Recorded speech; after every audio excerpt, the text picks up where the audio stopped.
안녕하십니까, 박사입니다.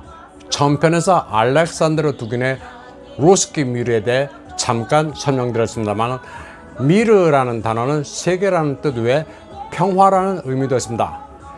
지금 보시는 화면은 6월 12일 러시아의 날을 기념하는 러시아 국가 영상입니다.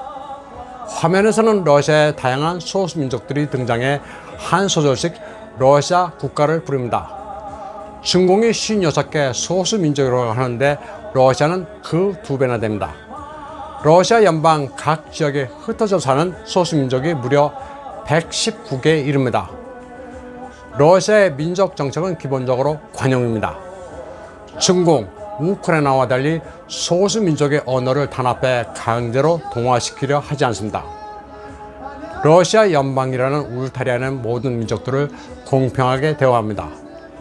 인종차별이나 증오는 없습니다. 러시아의 세계관은 서구 글로벌리스트와는 정반대입니다. 서구의 리버럴리즘이 자유를 넘어 방종으로 치달으면서 성정체성 흐리기를 통한 전통 가족 해체로 향하고 있습니다.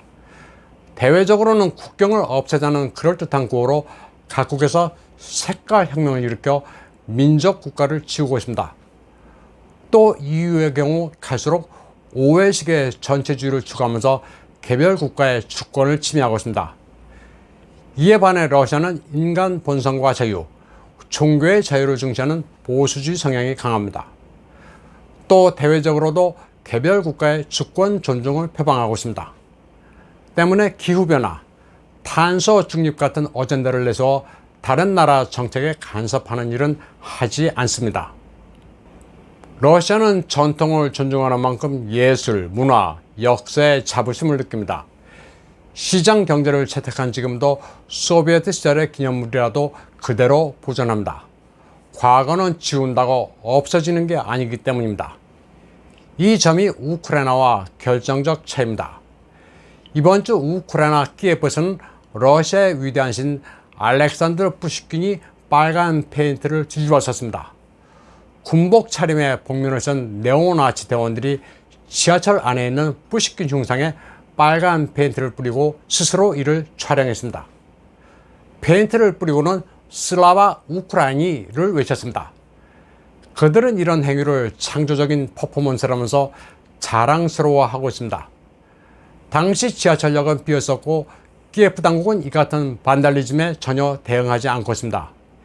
이는 규모만 다를 뿐 아프간에서 있었던 탈레반의 바미안 불상 파괴나 다름없습니다. 그러면 이번에는 우크라이나 분쟁에서 러시아가 제대로 싸우지 못함으로써 약체라는 것을 드러냈다는 일부 시각이 맞는지 남동 노르웨이 대학 글렌 디센 교수의 시각을 소개해 드리겠습니다. 글렌 디센은 서구 러서포비아의 속성이 히틀러가 유태인에 대해 벌였던 선정과 유사하다고 말합니다. 열등 민족에 대한 경멸 섞인 조소, 그리고 그들이 문명에 대해 공포를 일으키는 무서운 존재라는 프레임입니다. 마찬가지로 서구는 러시아를 열등한 민족이라 간주하면서 그들은 늘 군사적 위험만을 가하는 공포스러운 존재라고 고의로 부각시킨다는 것입니다. 냉전이 종식된 이후에도 여전히 주적으로 간주하고 나토를 확장시킨 게 바로 그것입니다. 그러다 우크라이나 전이 진행되자 서구는 러시아가 우크라이나 전을 질질 끌고 있다면서 약체로 간주합니다. 디 애틀랜틱의 글 우크라이나는 러시아가 그다지 강한 나라가 아니라는 점을 폭로했다는 게 그렇습니다. 이 글은 그 근거로 러시아가 지금까지 우크라이나 영토의 20%밖에 장악하지 못했다는 점을 들고 있습니다. 그러나 글렌 교수는 좀 다른 견해를 가지고 있습니다. 러시아가 우크라이나에서 신속한 승리를 거두지 못한 것은 맞지만 이런 표면적 현상을 구실로 서구는 우크라이나를 이용해 러시아를 영구적으로 약화시킨다는 생각을 갖도록 만들었다고 그는 진단했습니다. 이는 로이드 오스틴 미 국방장관이 공개적으로 밝힌 견해이기도 합니다.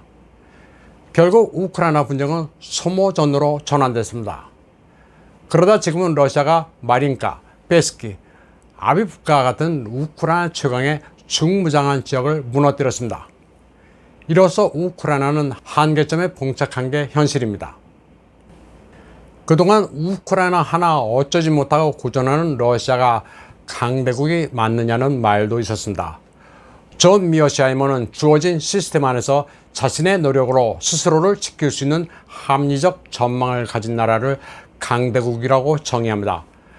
러시아는 군사 장비와 정보를 제공하고 경제 제재라는 무기까지 사용하는 컬렉티브 웨스트 테스트를 이미 통과했다고 존 미어시하이머 교수는 진단했습니다.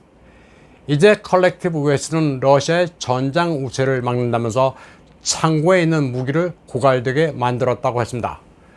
글렌 디센 교수는 러시아가 20만에 불과한 병력을 가지고 그 몇 배나 되는 우크라이나군과 잘 싸웠다고 평가했습니다. 전장에서 우위에 서려면 공자와 방자의 전략이 3대 1인 게 정상인데 우크라이나에서는 이게 반대란 겁니다. 러시아는 추가로 200만의 병력과 훨씬 선진적인 무기가 있지만 이를 우크라이나에 투입하지 않고 혹시 있을지도 모를 나토와의 대결을 위해 아끼는 상태라고 그는 말했습니다. 유라시아를 주름잡고 있는 대륙 세력 러시아는 이제 대서양을 중심으로 한 앵글로 섹슨과의 본격적인 한판 승부를 남겨놓고 있습니다. 글렌 디센 교수는 서구가 러시아의 경제, 금융, 통화 시스템을 마비시키기 위해 전례 없는 제재를 취했지만 역효과만 내고 있으며 결국 자기 집에 불을 지르는 꼴로 나타났다고도 진단했습니다. 게다가 미국의 압력에도 불구하고 세계 인구의 85%가 제재에 동참하기를 거부해 소위 국제사회를 동원하는 것도 실패로 돌아갔습니다. 글렌 디센 교수는 러시아가 강대국이라는 사실을 부정하면 기분은 좋을지 몰라도 위험천만한 생각이라고 말했습니다. 그러면서 상대를 과소평가하는 것보다 더 큰 위험은 없다는 2500년 전 노자의 구절을 인용했습니다. 그는 또 대러 제재 카드는 소진됐고 모스크바가 경제적 커넥티비티를 동방으로 옮기는 동안 서방 경제는 무너졌다고 말했습니다.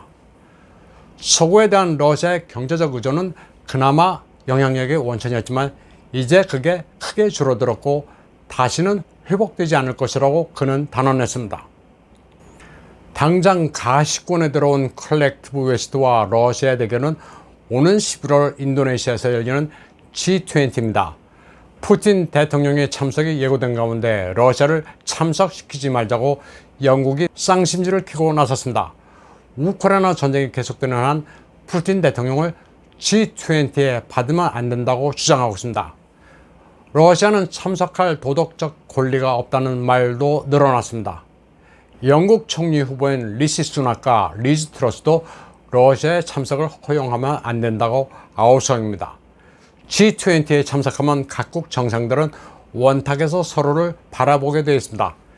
피한다고 피할 수도 없는 외나무 다리에서 원수를 만나는 모습이 연출됩니다. 이번 G20의 순번 의장국인 인도네시아의 조코 위도도 대통령은 푸틴 대통령을 거부하라는 서구의 압박에도 불구하고 러시아를 초청했습니다.